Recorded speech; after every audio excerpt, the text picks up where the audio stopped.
अभी ये सुना देते आपको, थोड़ा ही है। क्लास में आने वालों की नियमित विद्यार्थियों के लिए ध्यान योग्य बातें। पहला है क्लास के टाइम पर ही पहुंचना है। क्या विचार? जब मर्जी आ गया पहले आके पीछे बैठना, पीछे आके आगे बैठना, ये काम नहीं करना। पहला है क्लास के टाइम पर क्लास में पहुंचना है। दूसरा, टीचर के पहले क्लास में पहुंच जाना चाहिए।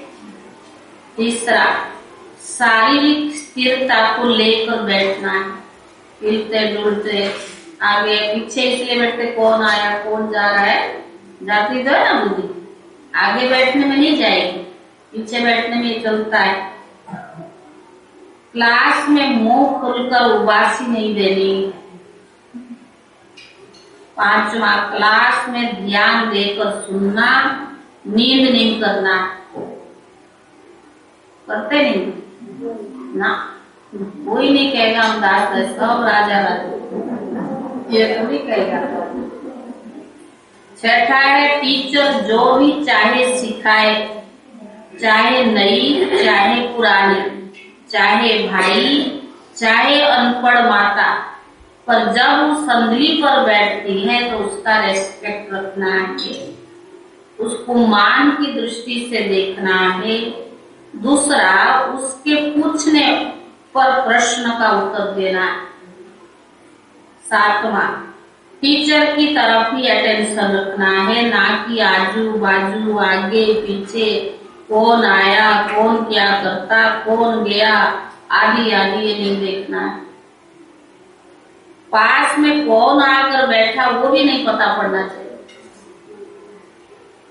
हम लोग जब थे ना दादी के पास, दादी इन चीजों को सामने देखती थी ना, उनकी दृष्टि उनकी नजर इतनी तीखन थी, वो फटाफट आप कैसे क्या करते हो फटाफट समझ जाती, बहुत परखने की शक्ति थी।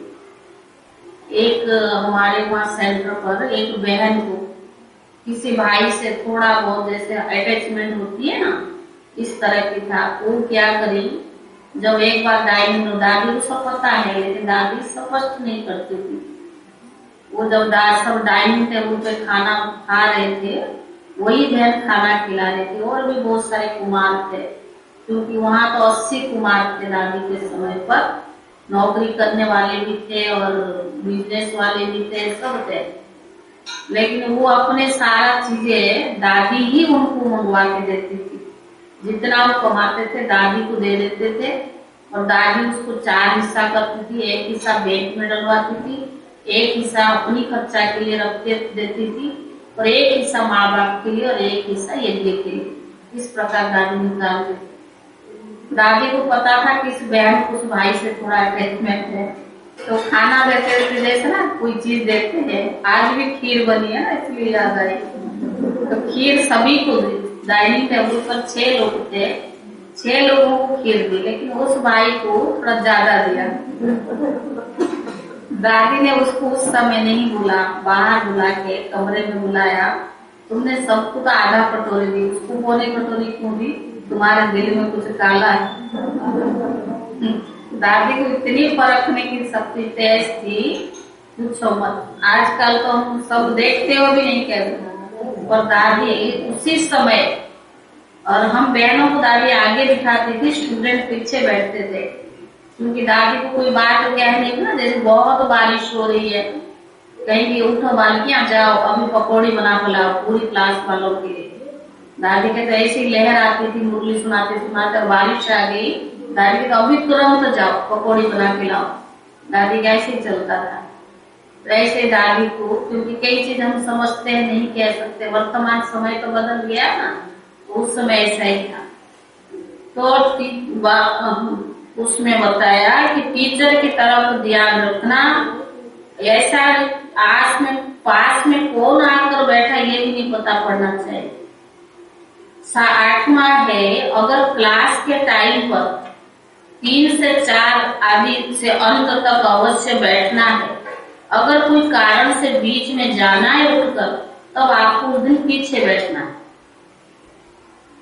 या आप रोज रेगुलर आगे बैठते हो, किसी कारण से आपको पीछे आज जाना है, कुछ काम तो पड़ता है ना, तो आप उस दिन पीछे बैठना है ताकि आगे बैठने वालों को डिस्टरबेंस ना हो। 9 आने वालों को अपने जूते और चप्पल लाइन पर उतारनी है। 10वां टीचर के प्रश्न पूछने पर कोई जोक मारकर न हंसना, जोक मारकर नहीं हंसना है। मुरली बड़ी गंभीरता से सुननी है। 11वां जिससे पूछा जाए वही जवाब देवे, बीच में किसी को भी बोलना नहीं है।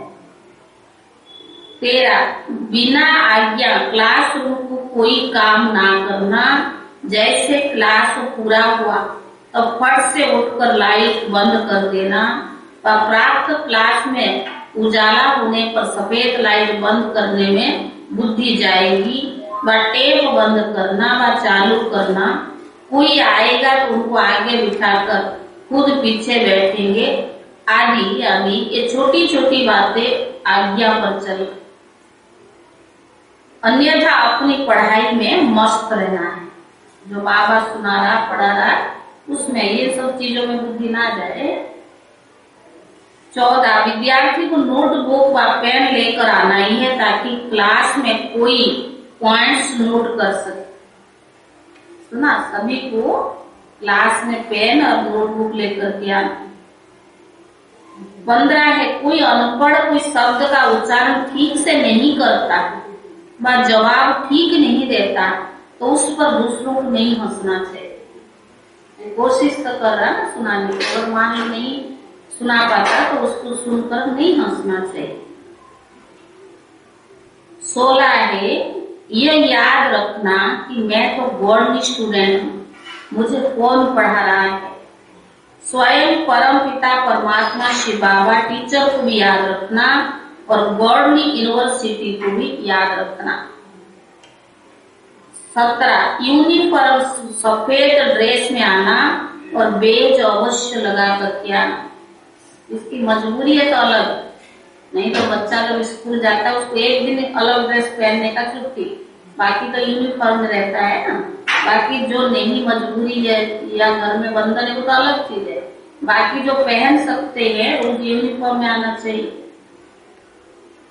18 है मुरली जो पढ़ने के लिए घर ले जाते हैं वो आप ही बिना पूछे नहीं लेना है। ये तो पूछते नहीं, मुरली पढ़ा उठा ले जाते। 19 से 18 है मुरली अदली बदली आपस में नहीं करनी। 19 से मुरली का भी चार्ट रखना है, हमने कौन सी 2 तारीख की मुरली पढ़ी है। 20 है हो सके तो मुरली पढ़कर उससे पॉइंट्स भी नोट जरूर करना है। 21 से योग में निंद्रा योगी नहीं करना है, परंतु राजयोगी और कर्म योगी होकर बैठना है। यह है 22 चंचलता नहीं करनी चाहिए, परंतु हर प्रकार की देवी मैनर्स धारण करनी चाहिए। 23 से टीचर की हाजिरी में टीचर के इशारे बिगड़ किसी को बीच में समझाने की चेष्टा नहीं करना। मुरली का प्रश्न उत्तर पॉइंट चलता है ना, तो अगर समझानी है तो बाद में, क्लास के बीच में नहीं। 24 से अगर क्लास में कोई ऐसी धारणा की बात बतलाई जाए, स्टूडेंट को ऐसा नहीं समझना चाहिए कि मेरे प्रति चलाएगी, गलत फहमी है ना। भाई सभी के प्रति एक ही बात दी जाएगी तो जरूरी थोड़ी आपके लिए कही जाए, एक तो अनुमान लगा के तो हमारे लिए चलाएगी, लेकिन नियम मर्यादा के हिसाब से कोई काम अकेले को नहीं कह सकते। जो सबके लिए आवश्यकता है वो तो क्लास में बताएंगे ना साधारण रूप से, ये थोड़ी किसी के लिए खास। 25 से क्लास में आपस में बातें बिल्कुल नहीं करनी, बोली चल रही है, क्लास चल रहा है, आपस में बातें करते हैं। तो ये है मधुबन जाने की जो फॉर्म भरते हैं ना, पहले नाम, आयु, व्यवसाय, नाम, ज्ञान में कब से चलते, ब्राह्मण कुल की मर्यादा पालन कर रहे या नहीं कर रही है, ब्रह्मचर्य व्रत का कब से पालन, खान पान की कब से शुद्धि, नियम से ज्ञान स्नान और स्थूल स्नान करते या नहीं, मधुबन पहुंचने की तारीख। माना जैसे हम फॉर्म भराते हैं ना, कई ज्ञान में नहीं चलते हैं, कहते जाना जरूर है, उसके लिए नियम बना हुआ है कि जो इन मर्यादाओं पर चलते हैं उनको ही मधुबन में ले जा सकते हैं।